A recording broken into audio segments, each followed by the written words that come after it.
When a computer starts up, it loads an operating system, also known as an OS, a program for managing the hardware and running other programs. In OS terminology, a running program is called a process, and it is the OS's responsibility to keep the processes from interfering with one another even as they run on the same system at the same time. It's also the OS's job to provide an interface to the hardware for the processes, such that the OS retains all direct control of the hardware devices, with the processes only interacting with the devices via so-called system calls provided by the OS. The OS also provides a file system, which abstracts over the storage devices, such that processes can read and write files without concern for how precisely they get stored. Lastly, the OS provides a user interface for users to run programs and manage the file system. The most widely used operating system for PCs today is, of course, Microsoft's Windows. The most recent version for client PCs is Windows 8, and the variant for servers is Windows Server 2012. The main alternatives to Windows are all descendants of the Unix operating system, which was created in the early 1970s. These descendants don't use any actual code from the original Unix, but they share some common structure and conventions. Both Linux and BSD, short for Berkeley Software Distribution, are Unix-like operating systems that are free and open source and developed by a scattered community around the world. Apple's OS X was originally based on a variant of BSD, but is itself proprietary and only legally available for Apple's own computers, even though the underlying Apple hardware is the same as standard PC hardware. Except when we discuss file systems, all of the information in this unit will be platform agnostic, applicable to both Windows and Unix systems. A device driver is a plug-in module of the OS that handles the management of a particular I/O device. Some standardized devices may function with a generic driver, e.g. a USB mouse may perform all common USB mouse functionality with a driver written for a generic USB mouse. However, many devices require a more specific driver. For example, in my system, using the generic graphics driver provided by Windows only provides bare minimum functionality. To run high resolutions and play games, I must install the driver provided by AMD for my Radeon graphics card. A primary purpose of modern operating systems is to allow for multiple processes to run concurrently, meaning at the same time. The problem, of course, is that each CPU core can only execute the code of one process at a time, and the OS's own code can't run on a core at the same time as any process. The solution then is to have each CPU core alternate between running each open process and alternate running processes with running OS code. So here if we have two CPU cores and three open processes, A, B, and C, notice that each process only runs on one core at a time. At no point does, say, process B run simultaneously on both of the two cores. Also notice that OS code always runs on each core in between each process. What's happening here is that a portion of the OS called the scheduler runs after each process to decide what OS work, if any, should be done and which process should run next. The question then is, how does the currently running process get interrupted? Left on its own, a running process would continue indefinitely. When any hardware interrupt is triggered, however, the interrupt handler passes off control to the scheduler rather than handing the processor core back to the interrupted process. The scheduler then decides what OS code to run, if any, and what process should run next. Laid out in full, this scheme, called pre-emptive multitasking, works like this. First, the CPU receives some hardware interrupt, then the interrupt stores the program counter so that the interrupted code can resume later, the interrupt invokes the appropriate handler, the handler itself saves the state of the other CPU registers so that the interrupted process can be resumed later. The handler does whatever business the interrupting device needs. The handler then invokes a scheduler, and the scheduler selects a process to run. The scheduler then restores the CPU registers to the state they were in when that process was last running so that that process may continue. And finally, the scheduler jumps execution to that process. You may now be wondering two things. First, what if no interrupt is triggered by any device for a long time? That would allow the currently running process to hog the CPU, when generally we want each process to at least get a little time on a regular basis, say every several seconds or so.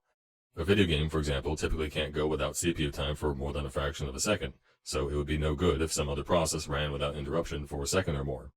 To ensure that the scheduler gets to run on a regular basis, whether any I/O devices need attention or not, a clock device on the main board is configured to send an interrupt on a regular basis, say once every 10 or 20 milliseconds.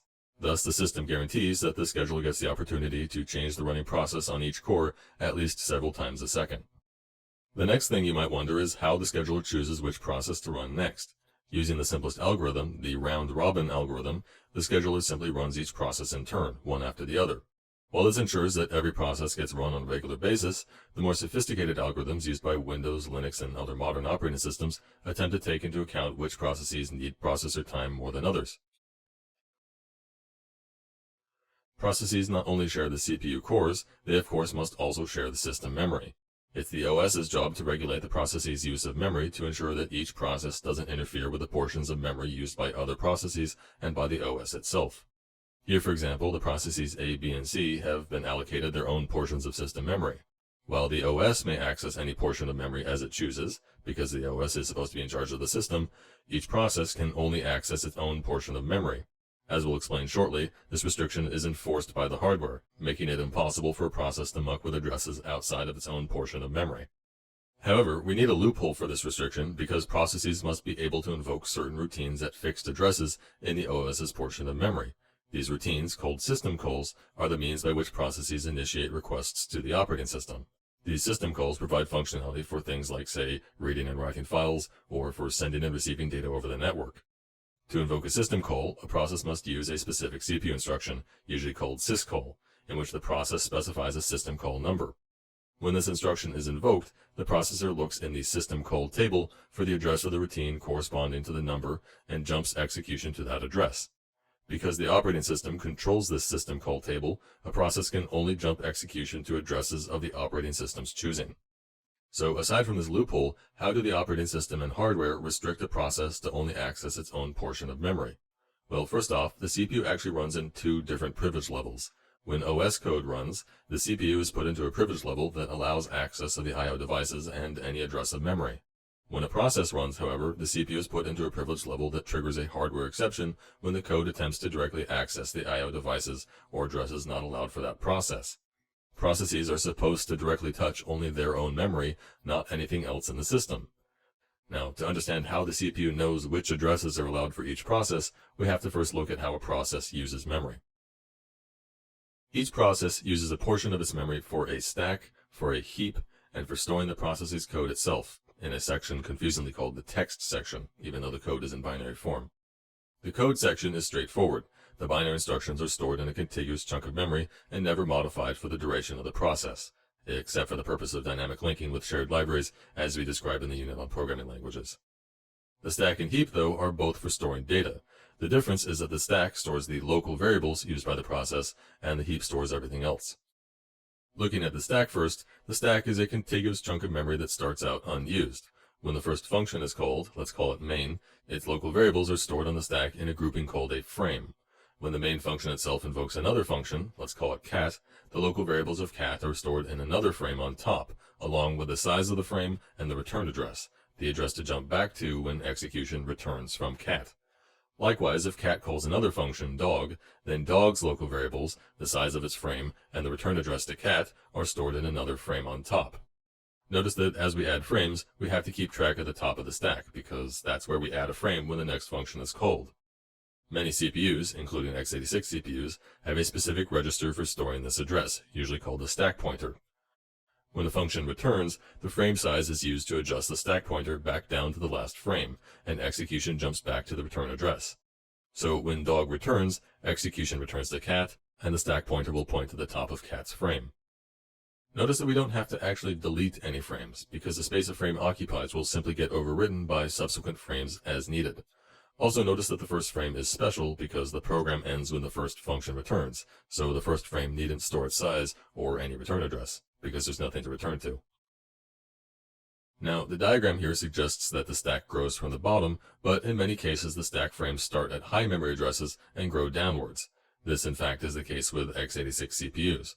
This choice, though, is mostly arbitrary. The size of the stack space in some systems is kept track of with another pointer, usually called the stack boundary, kept in another CPU register. In CPUs with this register, when the stack pointer runs past the stack boundary, this triggers a hardware exception, and the exception handler may increase the stack space by moving the stack boundary. However, the exception handler may decide at some point that the stack has grown too large and may simply refuse, and then instead simply terminate the process. Generally, a process's stack should only get so big, a megabyte or two at the high end. When stacks grow past this size, it's generally a sign of an underlying programming error that should be corrected, not accommodated. The most common cause of an overly large stack is an overly long chain of recursive function calls. When a program exceeds its available stack space, the error is called a stack overflow. When a stack overflow occurs on a PC, the OS usually terminates the errant process.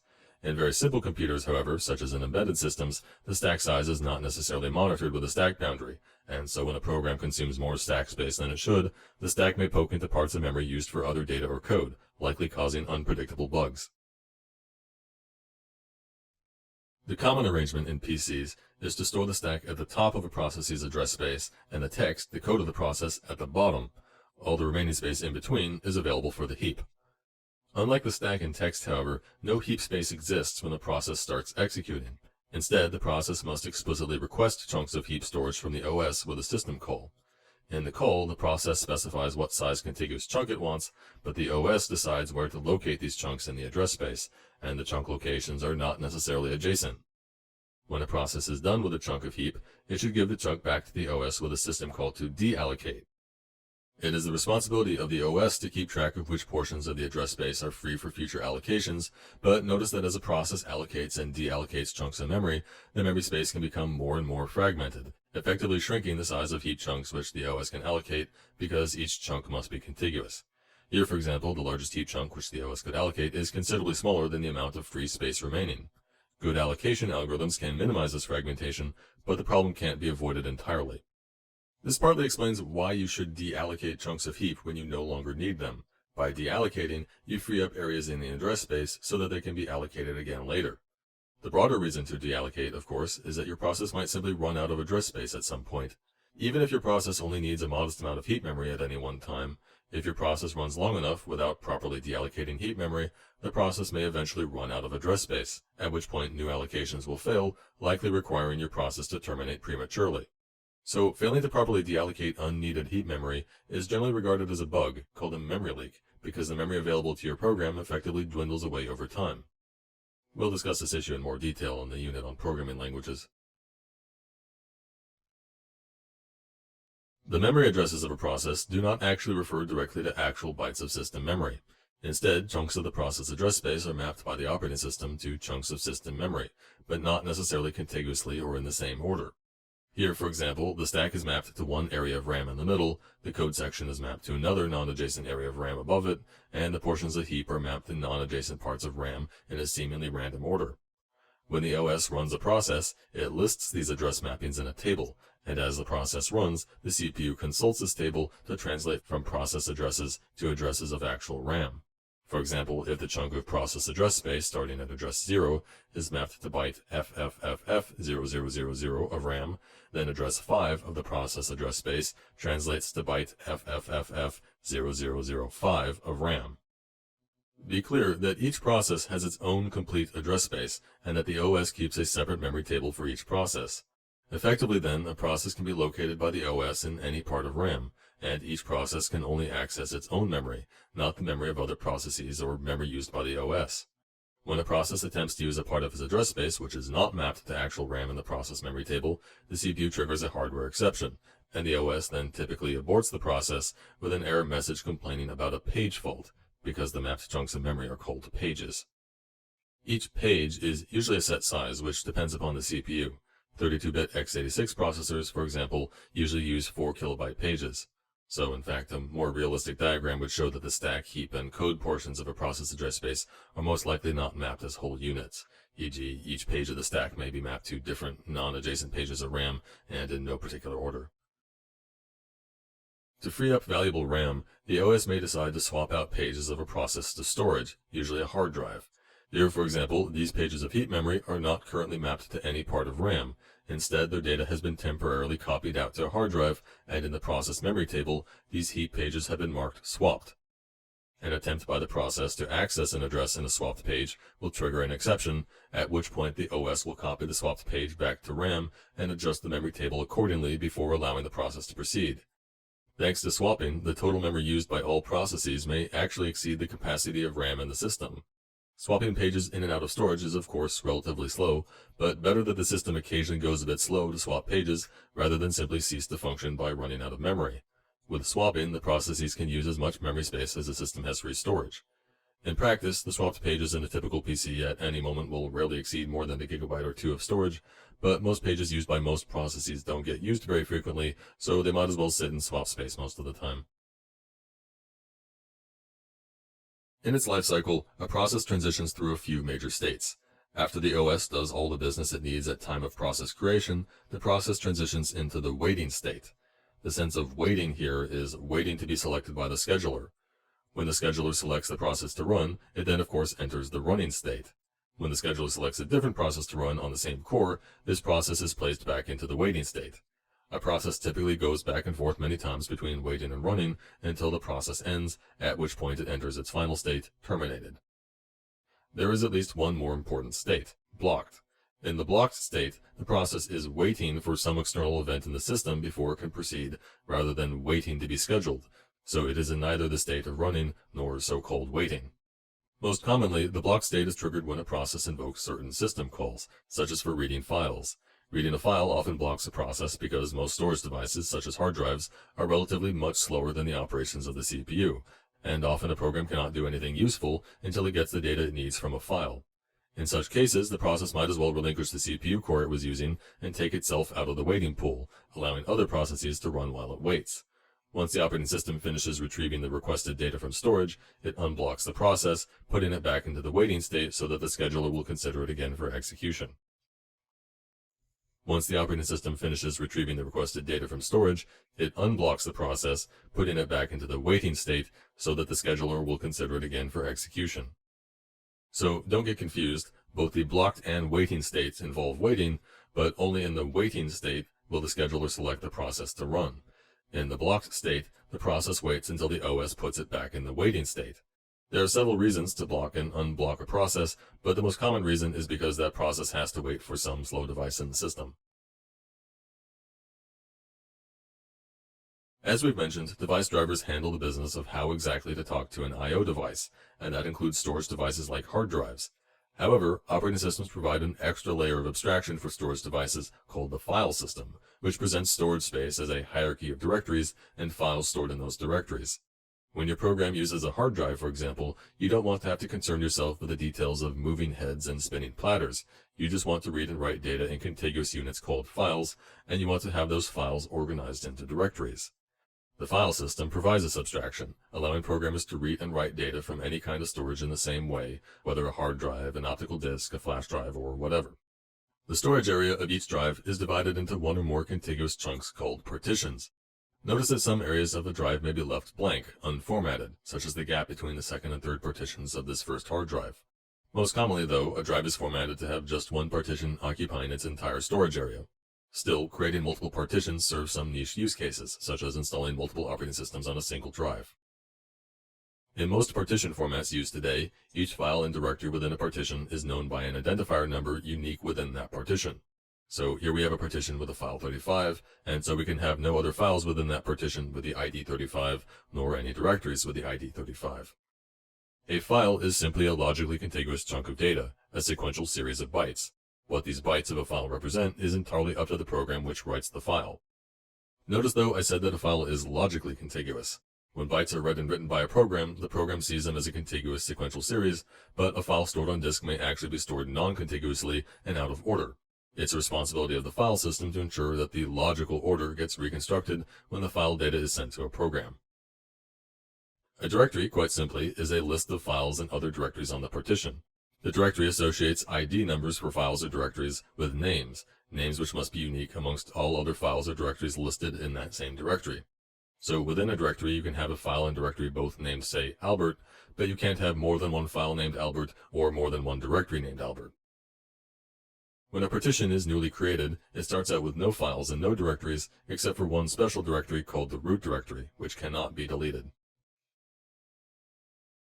In Windows, each partition is assigned a drive letter, usually denoted with a suffixed colon.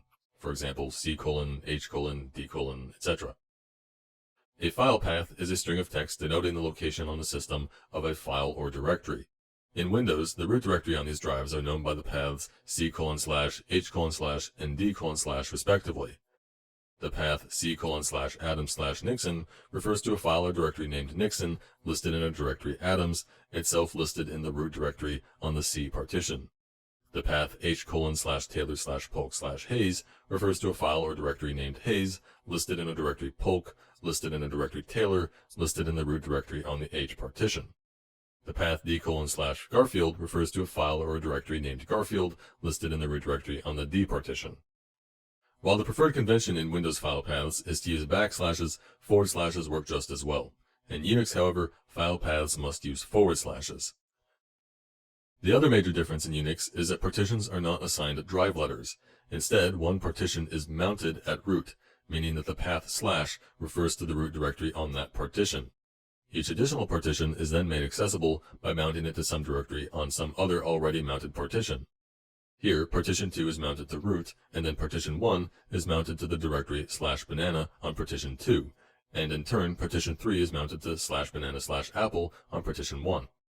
So be clear that /banana becomes synonymous with the root directory of partition 1, such that /banana/apple must refer to a directory apple in the root of partition 1.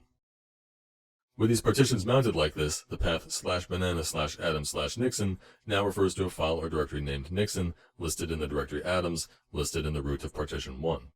The path /Taylor/Polk/Hayes now refers to a file or directory named Hayes, listed in the directory Polk, listed in the directory Taylor, listed in the root of partition 2. The path /banana/apple/Garfield refers to a file or directory named Garfield, listed in the root directory of partition 3. Unix systems generally require that a directory already exists before it can be used as a mount point. If the mount directory lists any files or directories, those entries are effectively obscured by the mounting.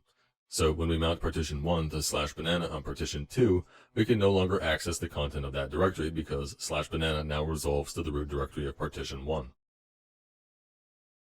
IPC, Interprocess Communication, is an umbrella term for any mechanism of the CPU that facilitates communication between processes.